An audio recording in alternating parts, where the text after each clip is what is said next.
What gives a human life value? Some may say it stems from our individuality and how no person is truly the same. But what if there were two of you? Would you be valued any differently? Others may say it's our mortality that gives us a sense of purpose, but what if death wasn't a concern? Would our choices and decisions feel so impactful without the inevitability of death? And some may even say that it's the human soul that elevates us among the other species of Earth. But is the soul not just a form of data? And if so, couldn't it be copied and replicated like anything else? Gantz loosely explores some of these ideas throughout the series, particularly in the beginning, and then once again followed up on in the last couple of arcs. But even though these characters find themselves surrounded by a constant cycle of life and death, none of them seem to take the time to bring up these questions because, well, they're too busy trying not to be killed in some mercilessly brutal fashion, leaving the question of the worth of a human life on the sidelines, until it's formally addressed in one of the last chapters of the manga. This moment has generated some conflicting opinions with its placement in the story and how it spells out the themes of Gantz to the reader. But what if I told you the series had been building up to this moment for quite some time, and it all became more prominent with the introduction of Kenzo Sakata? Sakata is one of the few characters that actually takes the time to question and reflect on the implications of their effortless revivals. And although his philosophy seems to happen abruptly during the Osaka arc, I think there are a lot of events that happen, both off-screen and on-screen, that lead to his refusal to repeat the cycle of death and rebirth. Sakata's introduction is an interesting one, getting added into the story to act as a solution to Sakurai's bully problem. Initially, Sakurai thinks that Sakata's solution for him is to take his own life, but it's soon revealed that Sakata intends to teach him a method to dispose of his bullies, and one untraceable by the police. Sakata's philosophy about human life is immediately solidified in his first appearance as he talks about his disregard for the bullies he has killed, stating how he considers the bullies to be trash, and no one would have missed them if they were gone, taking it upon himself to dispose of them, and seeing the world as a better place without them in it. This characteristic is consistent throughout the story, and reappears just before Osaka. During the vampire's attack on Azumi, Nishi informs Sakurai about the ambush, and in turn Sakurai informs Sakata. He asks Sakata if they should go and help, but he reveals that it was Azumi who was the cause of the Shinjuku shooting. After telling Sakurai this, he tells him to not contact the others, because they would most likely run to his aid. And in an attempt to put Sakurai at ease, he tells him that Azumi is meant to die. I think by saying this he adheres to Sakurai's philosophy about how murderers are supposed to die, while also correlating to his own views on how bullies are garbage within society. I think Sakata's morality on taking people's lives is pretty complex, and it's pretty hard to pin down exactly what it is. On one hand, he wants to help the innocent, as shown by him teaching Sakurai how to use his powers, and his actions of not only defending Tae, but also the innocent people from the dinosaur mission. But on the other hand, he takes it upon himself to kill people he views as garbage, and in the process becomes a killer himself. So during his goal of handing out justice, he kind of becomes the very garbage he despises. Something I find kind of interesting is the reason he sides with Kurono during the Tae mission, stating that even if she is an alien, he doesn't know if he could kill something that looks human. While this might honestly be an oversight by Oku, I think his reasoning could be true to his character. It's possible that once Sakata views you as a cancer on society, he disassociates you with being human, which makes it easier for him to kill someone. Since he doesn't have the evidence to know if Tai is actually human or not, he's kind of on the fence about it. Then, once he realizes that she is in fact Kurono's girlfriend, he stands his ground in defending her. Or it could just be an oversight. Kind of hard to tell with this one.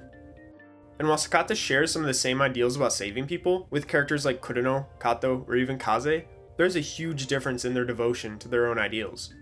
During the Shinjuku incident, Sakurai decides he wants to stop Azumi's rampage, and consults Sakata on if this is actually possible. After his question on their ability to stop bullets, Sakata calls Sakurai an idiot, and asks why he would know the answer to that.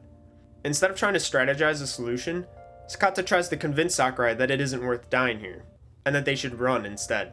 To which Sakurai responds, claiming that they are both murderers, and that they deserve death for taking the life of another. So if they happen to die in exchange for saving the lives of others, it would have been worth it. And while Sakata eventually does cave and tries to help Sakata take down Azumi, his initial response is about self-preservation, which isn't bad in its own right, but it pales in comparison to how other members of the Tokyo team will do anything to achieve their goals, no matter the risk. Sakata tries to take this grandiose stand, and take it into his own hands to remove the cancer from within society and make the world a better place, but he's very selective on who he decides to deal with. He only chooses to actively fight against people he believes he can win against, besides, obviously, the aliens. Although we never actually see it, the bullies he killed were probably unarmed and easy to dispose of, giving Sakata the confidence to kill them himself.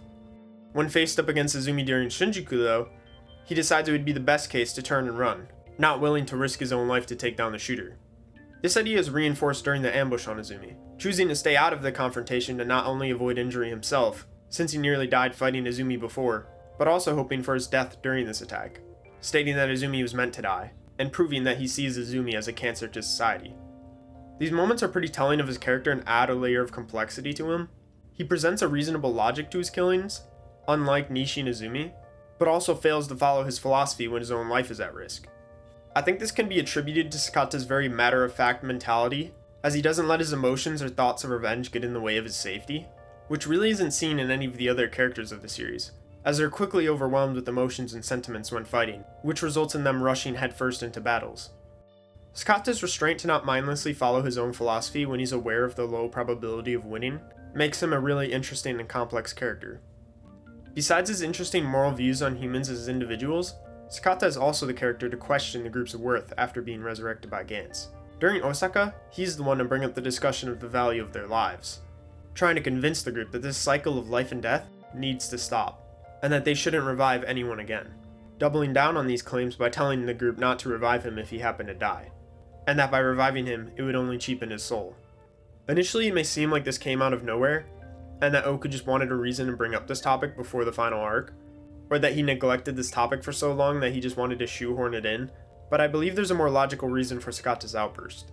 Izumi's motivation during the Shinjuku incident stems from him wanting to return to the Death Games.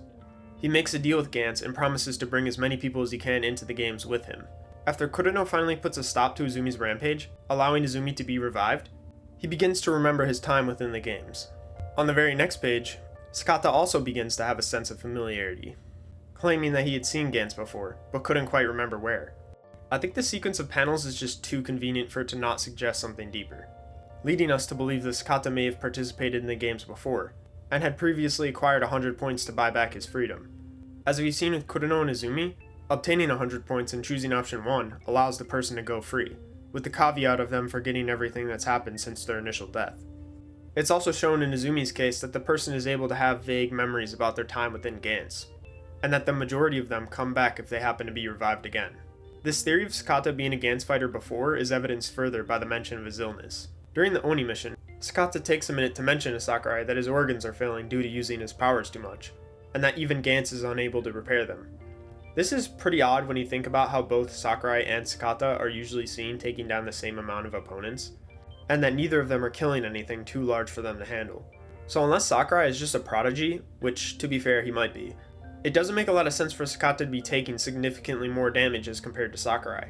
I think the only logical reason for Sakata's decline in health would be to assume that he had participated in the games before, and that he had been using his powers to defeat aliens for probably twice as long as Sakurai, therefore suffering more damage to his organs.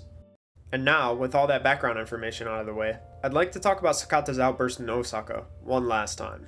Going back to his abrupt philosophy, and this time with the knowledge that Sakata had done this all before, I think Sakata has a really unique outlook on the lives of the Gantz fighters. He's seen person after person be revived. Kato, Izumi, Nishi, Sakurai. He's even seen people who aren't Gantz fighters come back to life with Tai's revival. And with every use of 100 points and revival of a teammate, they only find themselves encountering increasingly dangerous enemies. And now, as they head into Osaka, the entire team's goal is not to escape this nightmare, but instead to earn 100 points to revive Kureno. It's shown that even if they had used their points to buy back their freedom instead, their survival outside of the games isn't guaranteed, as Kureno had died even outside of a mission. It seems that no matter how hard they try to escape, they are doomed to repeat the cycle of death and rebirth. This process makes the finality of death pointless, and in turn, makes their time among the living feel undeserved. Sakata feels that this endless loop that they're stuck in is unavoidable, and that playing God with the lives of others isn't something they should be doing. He thinks that the best course of action is to stop reviving people, not out of spite or self-preservation, but to give everyone a chance to get out of this hell, whether it be from death or freedom.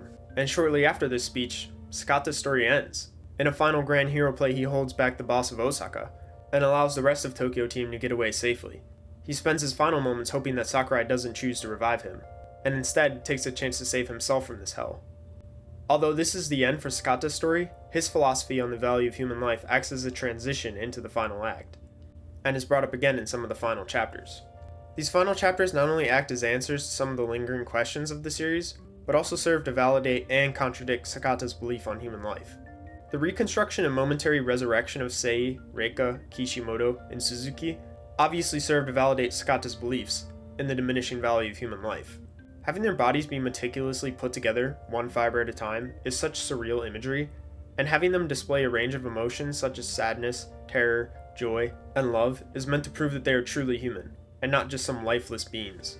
Upon their revival is a really fantastic quote that says, "Such a luxury to be permitted the peace of death," which I think perfectly represents Sakata's goal to end the cycle of death and rebirth, and be allowed the finality of death.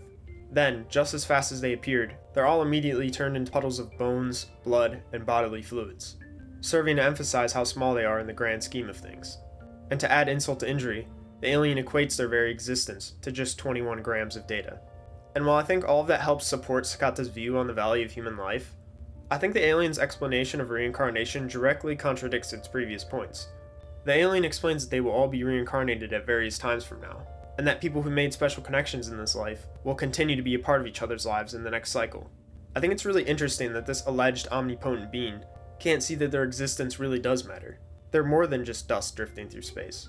The relationships these characters cultivate transcend space and time, and not even the finality of death can take that away from them, making this being in Sakata's viewpoints true, in the sense that the resurrection and reproduction of someone can physically diminish their worth, but also proving that these relationships people form with one another are truly irreplaceable. Sakata is one of Gantz's most interesting characters, one that comes across as righteous and selfless, always looking out for the greater good of people, but is actually a morally gray character who doesn't even commit to his own philosophies, making him a flawed anti-hero with an interesting code, one that crumbles when faced with life-threatening danger. Sakata stands out from the rest of the cast for being one of the only members to ponder the consequences of playing God, and how their cycle of death and rebirth threatens the very value of their lives. A theme that continues even after his death, and accumulates in a beautiful moment about how not even death can break the cherished bonds we share with others. If you made it to the end of the video, give it a like or a dislike, and let me know in the comments how I can improve these videos. If you like this video, definitely consider checking out my Kaze video, and as always, recommendations on covering certain characters, or manga recommendations in general, are always welcomed. Thanks.